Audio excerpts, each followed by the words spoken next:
Mourides TV, la chaîne du grand moment. Ñu dugg Ndakaaru xooli fii di seesu APR déglu bi ñu doon déglu Macky Sall ak mbette bi ñu ànd ak tontu ak laaj pour nekk secrétaire général ONU. Ce que je souhaite apporter à l'organisation, c'est une tradition d'échange de plusieurs années avec la plupart des dirigeants ici représentés par vous. Les dirigeants en Afrique, au G7, au G20. De ce parcours, j'ai appris à dialoguer, écouter et consulter. J'ai appris à conduire des réformes, arbitrer entre des priorités et prendre des décisions parfois difficiles. Je crois en toute humilité qu'en ces temps difficiles pour l'organisation, l'épreuve du pouvoir m'a préparé à comprendre les attentes des États membres et à agir pour y répondre efficacement. Concrète, mais je vais essayer de l'inclure dans cette réponse. D'abord, pour ce qui concerne le droit international, si un membre permanent du Conseil de sécurité arrivait à violer le droit international, mon rôle en tant que secrétaire général, c'est d'attirer son attention, d'abord de façon appropriée, diplomatique. Et si c'est une violation qui est flagrante, cette mise en garde sera publiquement, on va l'exprimer et appeler à modifier cette situation. Maintenant, le reste, vous le savez mieux que moi, c'est le travail au niveau du Conseil et de l'Assemblée générale. Encore une fois, l'ONU, c'est l'organisation des Nations Unies. Ce sont les États. Le secrétaire général, il a une position morale à défendre, basée sur le principe de la charte, qu'il devra exercer sans faiblesse coupable, je vous l'ai dit. J'entendrai en tout cas exercer ce droit, ce devoir, j'allais dire, d'information et de discussion avec le membre qui serait dans cette situation. Pour ce qui concerne la vision sur les opérations de maintien de la paix, je crois que c'est un débat global.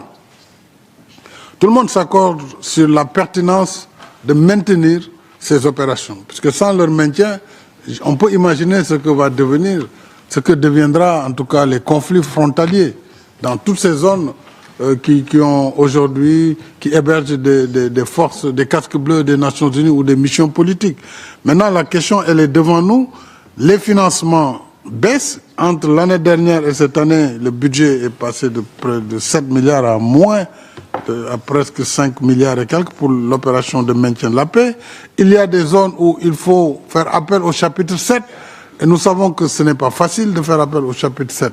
Donc cette réflexion aussi, je crois, elle sera au cœur de nos réflexions communes pour voir comment maintenir, en tout cas, la présence des casques bleus partout où le besoin sera, tout en s'appuyant aussi sur les organisations régionales, tout en travaillant sur l'architecture de paix internationale et tout en invitant les pays contributeurs et qui financent en particulier ces opérations, peut-être élargir ce cercle et les amener à s'impliquer davantage. Pour la réforme, je vous ai dit, les premières actions seront de montrer ce que l'organisation peut faire en termes d'élimination de duplication. Et Dieu sait qu'il y a des choses qui peuvent être faites, parce que parfois il y a des organisations qui se chevauchent.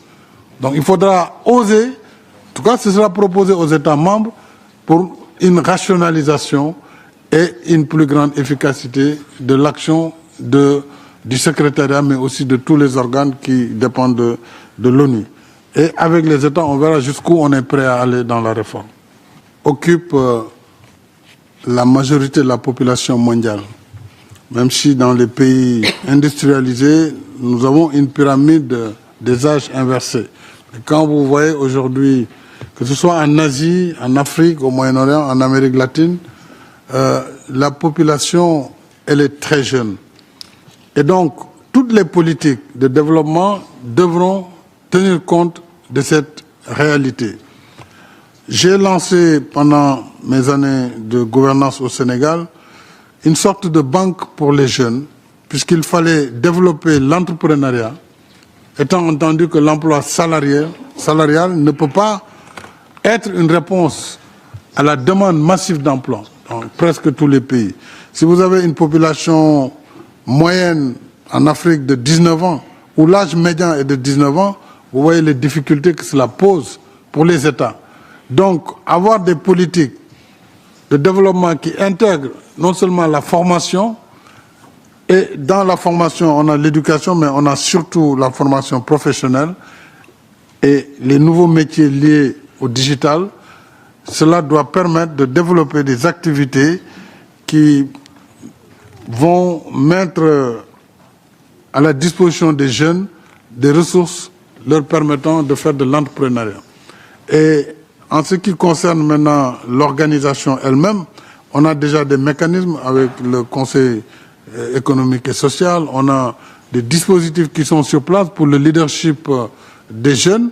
Je crois que cela va être renforcé avec la société civile, mais plus généralement, je crois que la problématique de l'emploi des jeunes dans le monde doit nous occuper parce qu'elle est liée à la problématique de la migration et elle est liée aussi à la problématique même du terrorisme, parce qu'il faut lutter contre ce qu'on peut qualifier aujourd'hui de radicalisation, parce que les jeunes chômeurs sont naturellement des proies faciles pour les terroristes, donc c'est une problématique globale. Et pour revenir à la question antérieure, je voudrais rappeler donc le G4, il y avait bien entendu le Japon, l'Allemagne, le Brésil et l'Inde. Donc je voulais juste corriger, parce que tout à l'heure, j'ai pas pu donner la liste complète. Voilà, Madame la Présidente. Pertinente.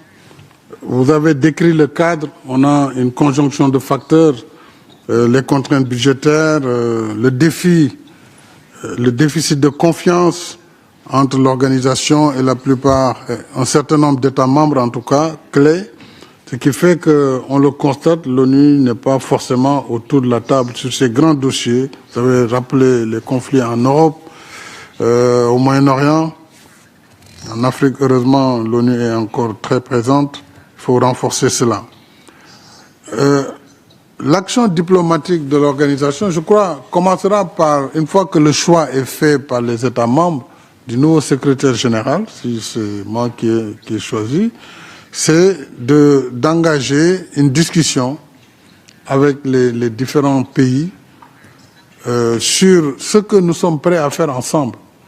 Que finalement, cette organisation, elle a été créée sur les ruines de la Seconde Guerre mondiale. Rappelons que après la Première Guerre mondiale, il y a eu une organisation, la Société des Nations, League of Nations. Elle a été assez faible et le monde a connu la Seconde Guerre mondiale. Est-ce que voulons-nous vraiment continuer à observer les choses telles qu'elles sans réagir et que finalement ce soit la loi du plus fort? Je ne le pense pas, mais il faudra discuter avec les uns et les autres afin d'apporter les réponses les plus appropriées. Sur l'action diplomatique, bien sûr, la médiation restera la clé de voûte, l'action préventive, le dialogue. Et pour l'Afrique, oui, l'Afrique pollue pour moins de 4% et subit de plein fouet les effets des changements climatiques. Donc toute l'action climatique, l'adaptation pour l'Afrique, c'est une action qu'il faut poursuivre et amener les partenaires à accompagner le continent. Je vois que c'est déjà les 2 minutes. Je ne fais pas de commentaires sur ce que vous avez dit sur les normes pour le choix du secrétaire général. En ce qui concerne votre première question, le secrétaire général doit-il se baser sur les décisions de l'Assemblée générale qui parfois ne sont pas consensuelles? Nous avons 2 types de résolutions au niveau des Nations Unies. Des résolutions contraignantes que vote le Conseil de sécurité sur les questions qui lui sont soumises, particulièrement les questions de paix et de sécurité. Et nous avons également des résolutions de l'Assemblée générale qui parfois n'ont pas ce caractère contraignant, mais pour lequel nous devons regarder la pertinence ou pas et voir comment apporter une solution. J'ai rappelé tantôt qu'il y a eu plus de 40 000 résolutions, sur lesquelles seuls 4 000 ont fait l'objet, en tout cas, de travail. Ça veut dire qu'il faudra que globalement, les États membres, avec le secrétariat, puissent regarder est-ce que nous voulons changer de méthode de travail, est-ce que nous voulons, sur certaines matières, avancer plus avec l'Assemblée générale et sur les questions liées à la paix et à la sécurité qui sont du ressort du Conseil de sécurité, que ces sujets soient traités convenablement et que nous amenions justement les membres du Conseil, en particulier le P5, à faire avancer cet agenda. Donc ça, c'est vraiment ce que je voudrais faire. Je serai toujours respectueux de la charte et je serai équidistant par rapport aux différents membres de l'Assemblée générale, de l'Assemblée de l'ONU, en particulier des membres du Conseil de sécurité et des P5.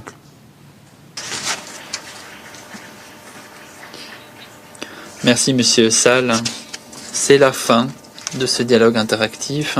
Qu'il me soit permis de remercier Monsieur Sall et de remercier les États membres et les membres de la société civile de leur contribution.